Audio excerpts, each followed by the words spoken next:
warahmatullahi wabarakatuh. Perkenalkan, nama saya Andin Wulandari dengan NPM 2241142 dari manajemen 22A dengan mata kuliah manajemen keuangan. Di sini saya akan menjelaskan tentang materi time value of money.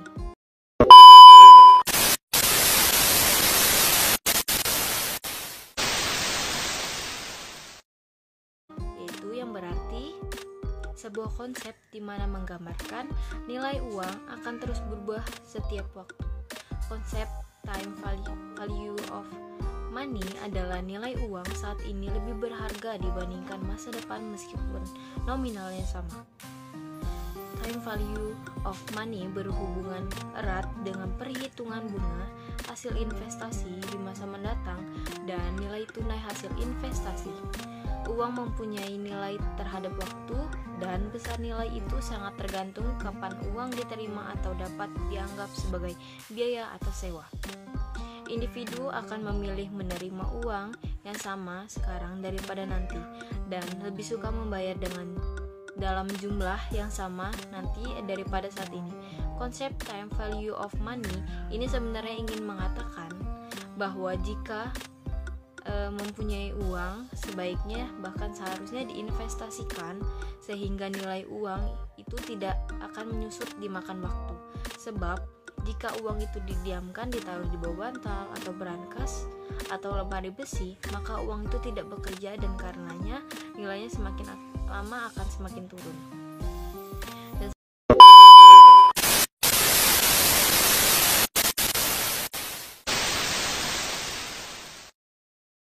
Selanjutnya adalah manfaat bagi investor. Yang pertama yaitu informasi mengenai time value of money, yaitu bagi investor karena menjadi dasar analisis apakah sebuah investasi layak untuk dipilih atau tidak.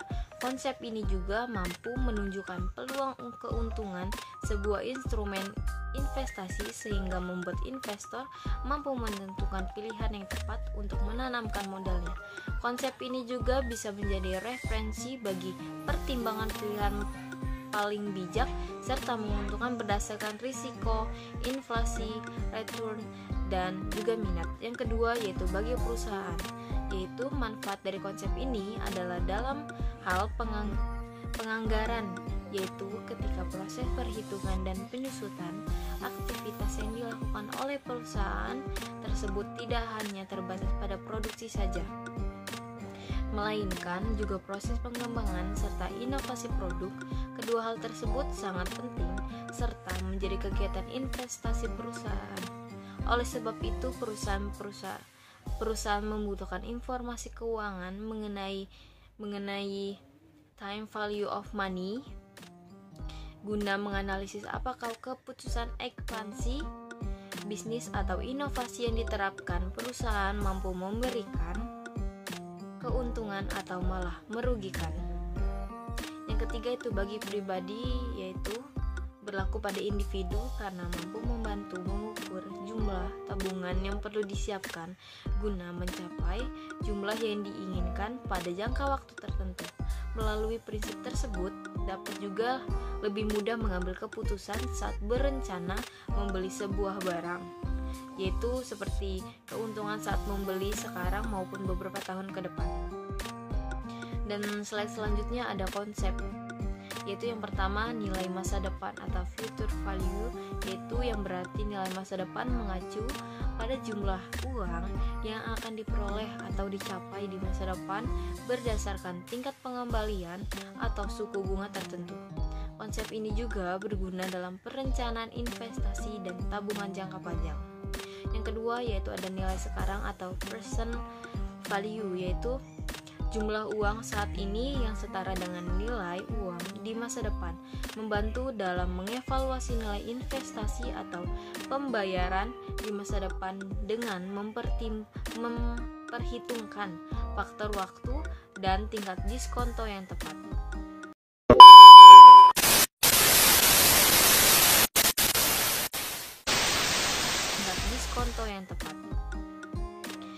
Dan slide selanjutnya ada manfaat, yaitu manfaatnya berbagai keputusan tentang struktur keuangan, lease atau beli, pembayaran kembali obligasi, teknik penilaian surat berharga, dan permasalahan biaya modal merupakan keputusan yang memerlukan pengetahuan tentang nilai waktu dan uang. Yang terbagi menjadi 6, yaitu yang pertama menghitung harga saham, yang kedua yaitu menghitung harga obligasi, yang kedua yaitu memahami metode NPV, yang keempat yaitu perhitungan bunga atau tingkat keuntungan, yang kelima yaitu perhitungan amortasi hutang, yang keenam, dan masih banyak kegunaan yang lainnya. Dan di sini juga ada perhitungannya, yaitu yang pertama bunga tetap.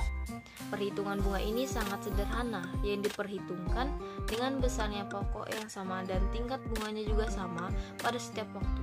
Walaupun pokok pinjaman pada kenyataan sudah berkurang sebesar angsuran pokok pinjaman, namun dalam perhitungan ini tetap digunakan standar perhitungan yang sama, yaitu dengan rumus I sama dengan P V titik N titik I, FV sama dengan PV plus I sama dengan PV dalam kurung PV titik N titik I tutup kurung sama dengan PV buka kurung 1 plus N titik 1 tutup kurung. Yang kedua yaitu bunga majemuk atau compound value. Nilai majemuk adalah penjumlahan dari sejumlah uang permulaan atau pokok dengan bunga yang diperolehnya selama periode tertentu, apabila bunga tidak diambil pada setiap saat. Rumusnya yaitu future value sama dengan nilai saat ini buka kurung 1 plus ditambah tingkat bunga tutup kurung tingkat periode. Dan yang ketiga ada FV dari anuitas atau compound sum, yaitu yang berarti seri dari pembayaran sejumlah uang dengan sejumlah yang sama selama periode tertentu pada tingkat bunga tertentu, dengan rumus yaitu PV dalam kurung A nilai antusias pada waktu sama dengan A buka kurung 1 ditambah I, yaitu tingkat bunga yang akan ditambah untuk setiap periode tertentu, dikurang 1 per R. Dan yang keempat yaitu nilai sekarang atau present value, yaitu yang berarti merupakan kebalikan dari compound value atau nilai majemuk adalah besarnya jumlah uang pada permulaan periode atas dasar tingkat bunga tertentu dari sejumlah uang yang baru akan diterima beberapa waktu atau periode yang akan datang. Dan juga jadi present value menghitung nilai uang pada waktu sekarang bagi sejumlah uang yang akan baru kita miliki pada waktu kemudian, yaitu dengan rumus PV sama dengan FV per 1 plus I tutup kurung N jika bunga digandakan lebih dari sekali dalam setahun, dengan rumus yaitu PV sama dengan FV per 1 plus R per M tutup kurung M dikali T. Dan yang kelima yaitu ada present value dari anuitas, yaitu perhitungan nilai sekarang atau present value dari suatu annuity adalah kebalikan dari perhitungan jumlah nilai majemuk dari suatu annuity, yaitu dengan rumus PV buka kurung A tutup kurung, yaitu yang berarti nilai sekarang sama dengan A, yaitu nilai individu peracikan pembayaran di masing-masing periode, per I, yaitu tingkat bunga yang akan ditambah untuk setiap periode tertentu, buka kurung 1 dikurang 1 per 1 dikurang I, yaitu tingkat bunga yang akan ditambah untuk setiap periode waktu, tutup kurung N, yaitu jumlah periode pembayaran.